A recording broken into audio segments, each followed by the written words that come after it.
episode of the Brett Allen Show, a pop culture video and podcast. And I have to tell you, I'm excited about this conversation like I am most of the time. I feel like I say that a lot, but it's true because there is a fantastic television show slash, I don't want to say mockumentary, but it's portraying real life events. The Lakers HBO series Winning Time by Adam McKay and Will Ferrell. And we're speaking with one of the stars today, triple threat, Carina Conti. She plays the iconic Paula Abdul in this series. I've watched one episode and I'm excited for this.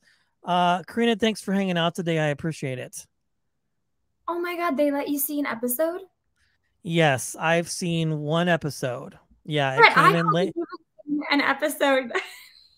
It came in late last night. It came in late last night.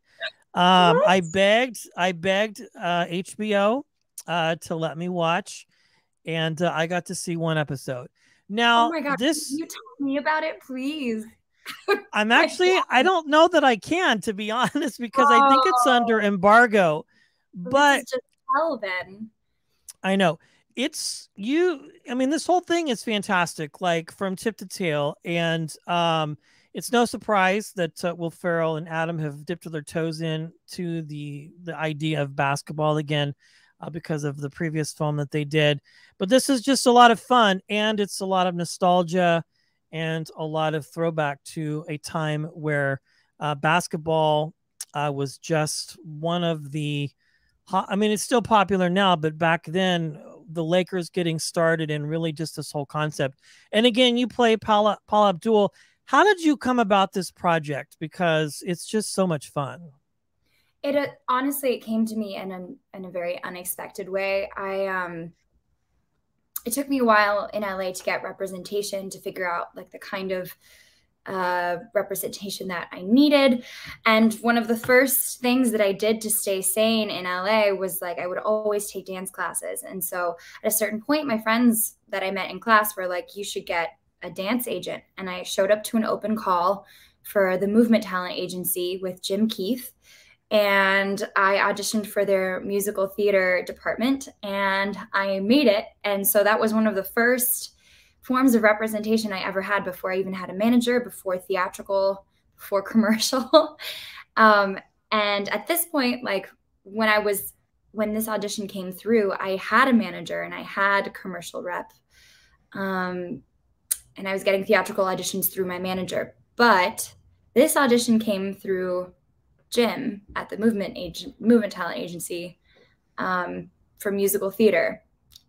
Which was just totally out of the blue because until then it had only been theater calls, ensemble theater calls.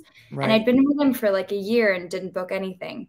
So this was like, when it came through, it was just it was like exactly what I had always hoped for, exactly the kind of thing that I want to do with my life, exactly the kind of thing I want to fill my time with.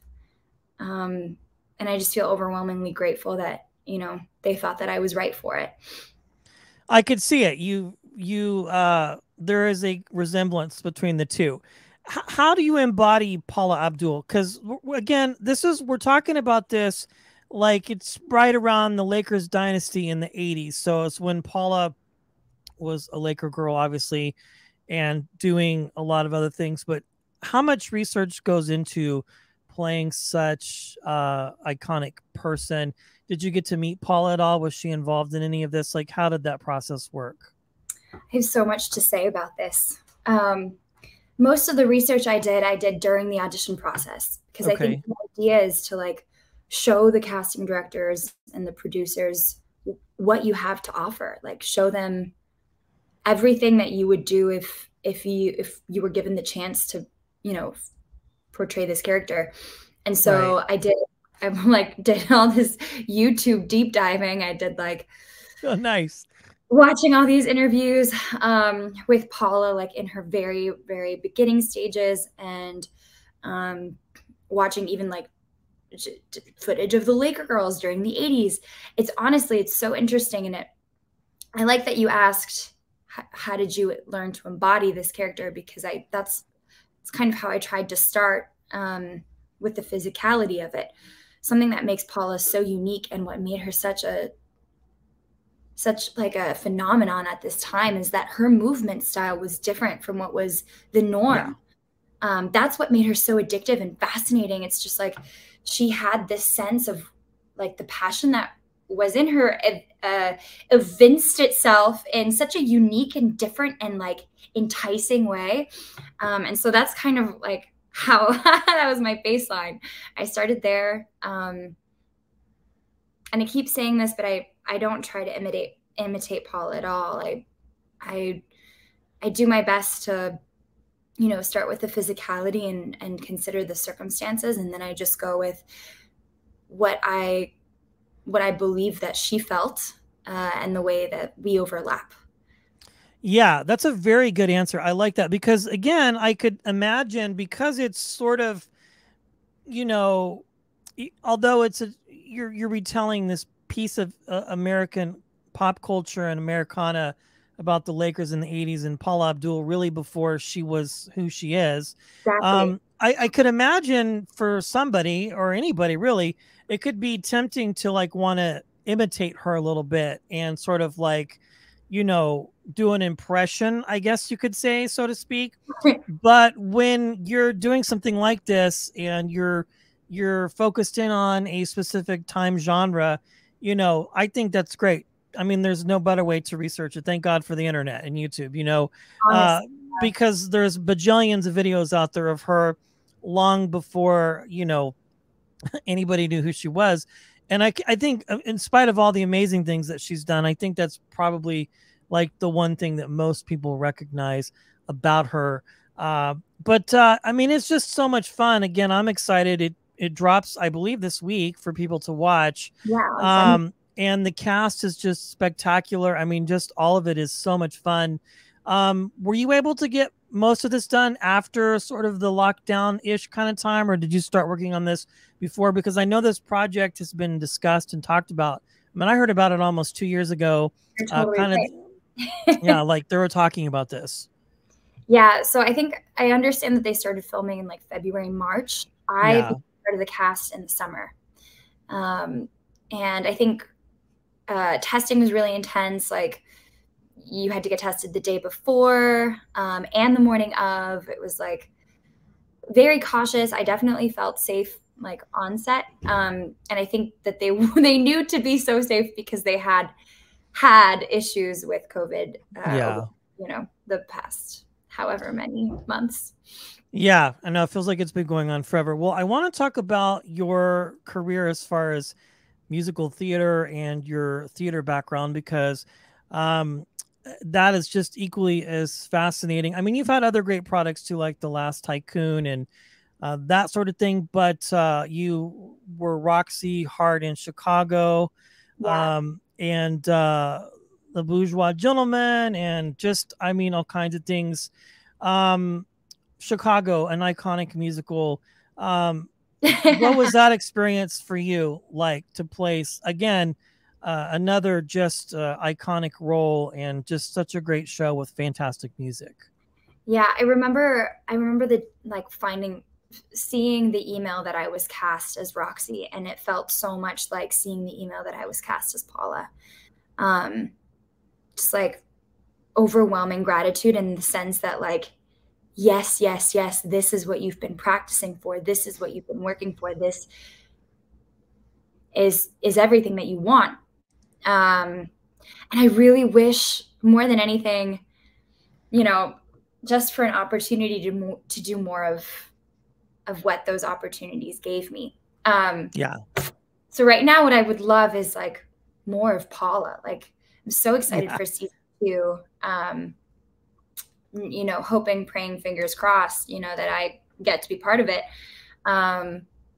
Yeah, but I also kind of wish that I could go back and redo Chicago and like redo Roxy, because I think I've grown so much since then. And I think like now I would be able to, it would just be so different than it was then. But yeah, every time something like this comes around, you know, it's like just the most enormous gift. Yeah, I can imagine. I mean, your career has been amazing so far, and the sky is definitely the limit, I think, for all this. And who knows? I mean, with the way that content is being produced today and shows are being done and redone and retold, I mean, who knows? We'll put it out there in the universe. One last question, Carina, that I would love to ask is, again, what you do from my perspective, and probably the others, is you're a storyteller. You tell stories. You get to embody characters. You get to be these different people. What was it that inspired you or interested you in becoming a storyteller? I know we touched on it a little bit at the beginning, but was there a defining moment for you that made you go, I want to do this? It's honestly it's the thing that makes life worth living for me. I feel like it's just my reason for being around. I grew up acting. I lived in Orlando with a single mother, and my mom was an actress back in the 70s and 80s. And so she was a dancer too. She was a model. It was always like kind of part of our family culture. I grew up listening to like mostly musical soundtracks to the point where like I was very out of touch by the time I got to middle school. I like didn't know any popular bands. Whether that's a blessing or curse, still up for discussion. So it was always just kind of like, I did local musicals growing up, local theater. I did a lot of commercials for Disney and Universal and SeaWorld and like Chevy or whatnot, before I was like 13. And then from the time I was 13 to like 18, I was in school. And from the time because I went to college right after that. So like from the time I was 13 to like 22. So storytelling was part of my life insofar as I was in theater classes and I was writing on my own and, dancing consistently as a sport.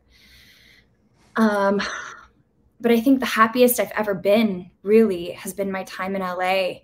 And that's not because it's been easy. It's not because I've gotten, to do all these exciting projects all the time. A lot of the time that I spend is just like working and waiting and hoping and practicing and training and auditioning. Yeah.